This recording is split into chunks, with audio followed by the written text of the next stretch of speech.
É uma boa notícia, se puderem acompanhar pela televisão, era fácil observar aquela alegria estampada na fisionomia de quem estava lá na Praça São Pedro.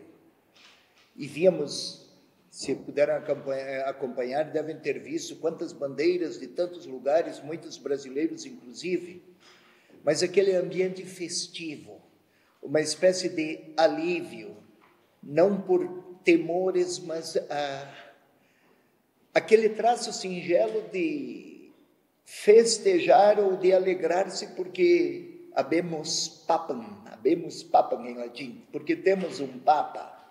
Não é a curiosidade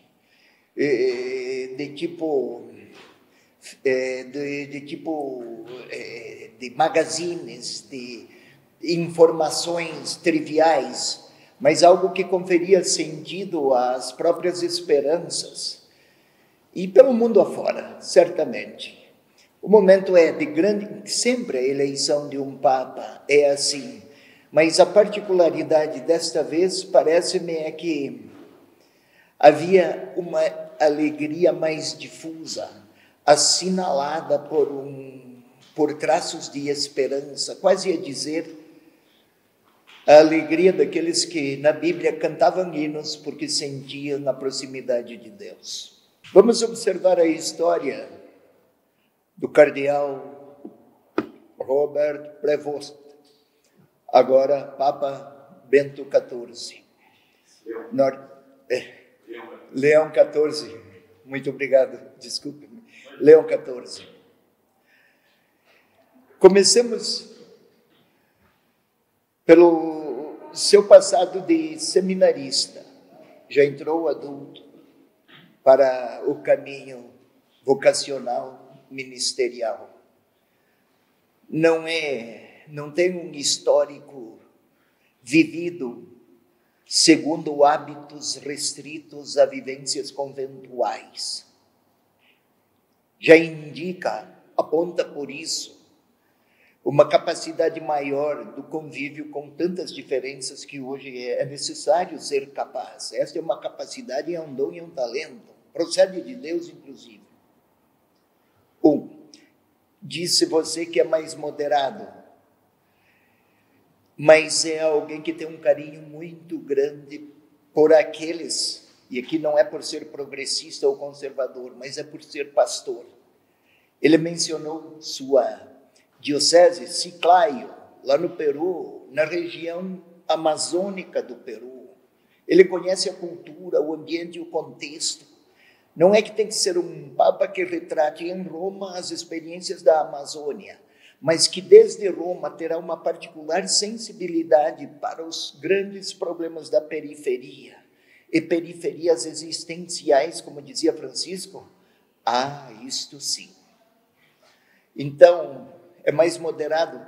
Eu gostaria de trocar o adjetivo moderado por uma sensibilidade pastoral muito peculiar dele.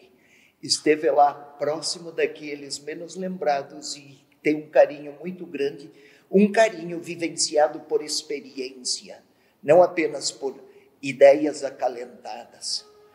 Se puder usar um exemplo, a maior especialista em maternidade, digamos assim, a hora que tiver um filho, é diferente a experiência. É algo vivido. Falava-se, e com alguma lógica até, que provavelmente seria mais demorado esse conclave, porque ele era muito mais plural. Muitos dos cardeais até nem se conheciam. Afinal, Francisco alargou para muitos ambientes e contextos o cardinalato. Há um italiano que é missionário na Mongólia. Na Mongólia há 3.000 católicos. Começaram muito recentemente a evangelização por lá.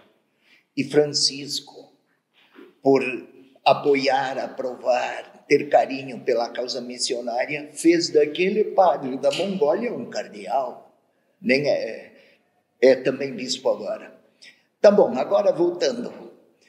Imaginava-se que ia ser mais demorado. e que essa demora, até assim se comentava, seria retrato de uma igreja em divisão, em contrastes, em diferenças e até em latentes conflitos. E olha aí como terminou, foi uma surpresa, e que bela surpresa.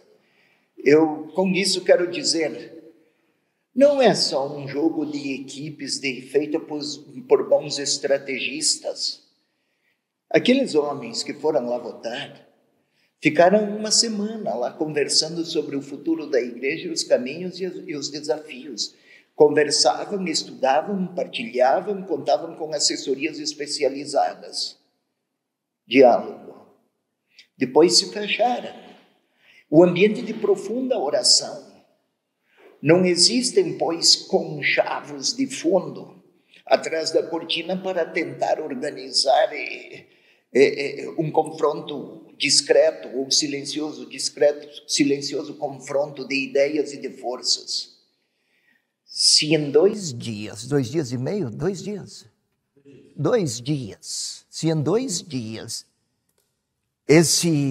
o cardinalato, o colégio cardinalício, tão plurimo, e a escolha recaiu sobre o eleito, é porque há uma percepção de fundo, um elemento constitutivo de unidade que se sobrepõe a todas as diferenças. As diferenças são normais e é parte da humanidade.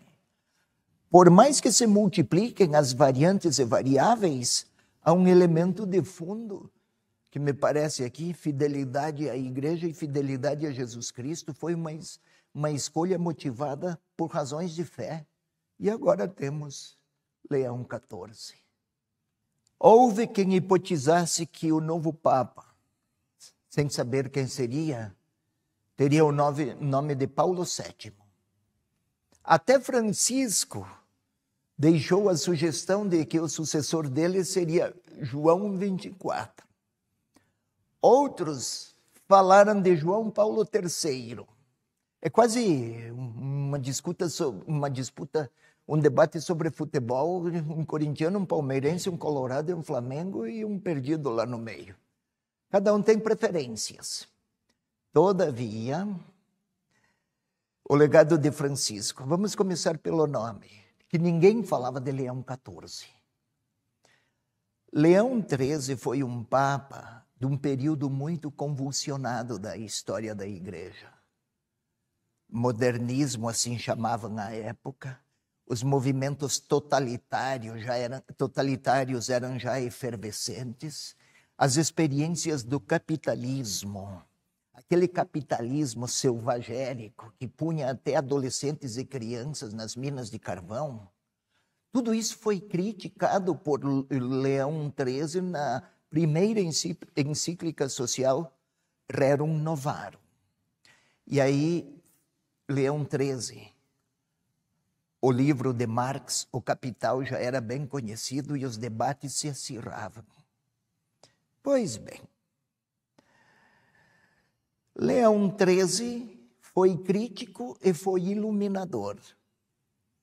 Ao longo da história, um dizia A, outro dizia B. Disseram que Pio XII, por exemplo, era de uma tendência conservadora e de direita.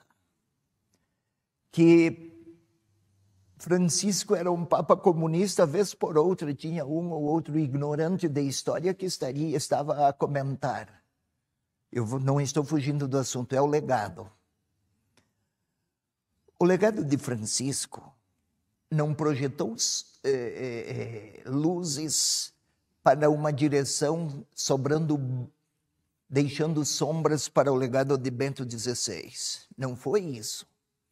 Características muito próprias de um e de outro, e acentos de um e de outro, mas não contrastes. Agora, este Papa era missionário no Peru. Francisco o levou para Roma em 2023. Era bispo numa diocese interiorana. Foi para a Cúria Romana.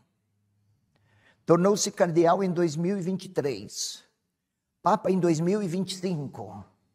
Se observarmos a sequência dos fatos, o que me parece é que este não será igual a Francisco, será igual a ele.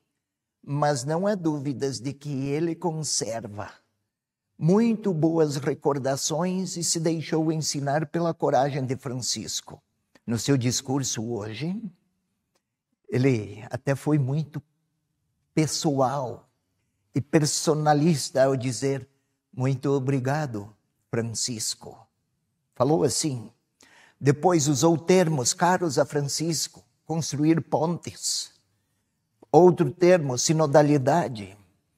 Outra questão muito cara a Francisco, missionariedade. No seu discurso, por 3 vezes saiu o missionário, missão, missionariedade. Não tenho dúvidas, o legado segue. Não porque os temas eram uma exclusividade de Francisco, mas porque são grandes urgências que a igreja precisa abordar, afrontar e abraçar, digamos assim, com coragem de profeta. Nem mesmo quando de Bento XVI para Francisco, tão diferentes que eram eles em termos de personalidade, de estilo, de expressões, de temperamentos, tudo era diferente um do outro. Quase diferenças diametrais. Todavia, a igreja continuou a mesma, porque mais do que atores, há uma verdade maior do que o grande protagonista na evangelização é Deus, é Jesus Cristo, é o Espírito Santo. Mas o cotidiano, olha, eu vim depois de Dom Moacir. As linhas são as mesmas, com alguns traços diferenciados, porque quem fala agora não é o de antes. E quem falará depois não será o de agora.